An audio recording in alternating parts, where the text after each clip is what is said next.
इतिहास को जीवा दुई जनकर ना को जदि आमे मने पकाइबा नहीं आमे पापर भागीदारी हबा। जणेला ध्रुवचरण स्वाई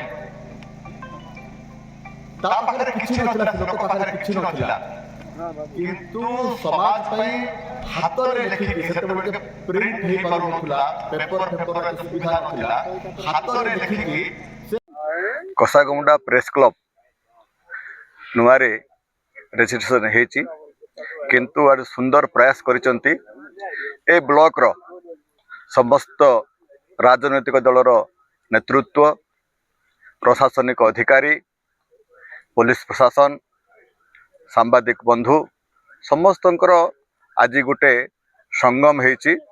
समस्त को नहीं आज भेटघाट रो प्रयास करथिले एवं सफल भी हेची।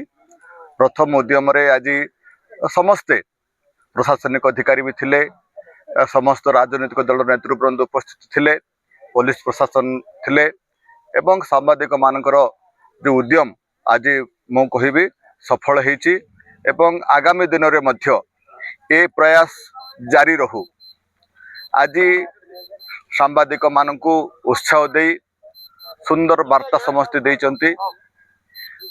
समस्त राजनैतिक दलर नेतृवृंद, प्रशासनिक अधिकारी एवं सांबादिक बंधु मान भितर गोटे समन्वय रक्षा करी कसागुमडा ब्लॉक रो जो असहाय लोक अछंती, जो समस्या अच्छी से सब केमती दूरीभूत हब एवं जो समस्या सब लोकलोचन को आने सांबादिक बंधु माने याको राजनैतिक नेतृत्व एवं प्रशासन मिसी यार केमती आसु समाधान हब, ए सब विषय रे सुंदर चर्चा आलोचना हेतिला। ए चर्चा आलोचना भितरे समस्ते आज उत्साहित होइचंती एवं एटा को जेमती सबुदिन पई चलिबो एवं आज जति सांबादिक बंधु आमर छाड़ी जाइचंती आगामी दिन रे समस्त को नेबा।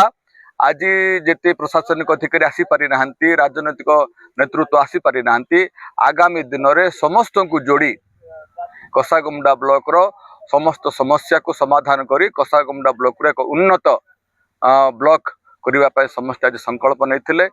आज समस्त राजनैतिक नेतृत्व को, जिला प्रशासन, ब्लॉक प्रशासन को डाकी थिबारु सांबादिक बंधु मानकु बहुत बहुत अभिनंदन एवं स्वागत जनाउछि एवं ए प्रयास सबुदिन तांकर जारी रहू। आमे तांको पछरे अछु ए प्रकार आशा मो रखुछि।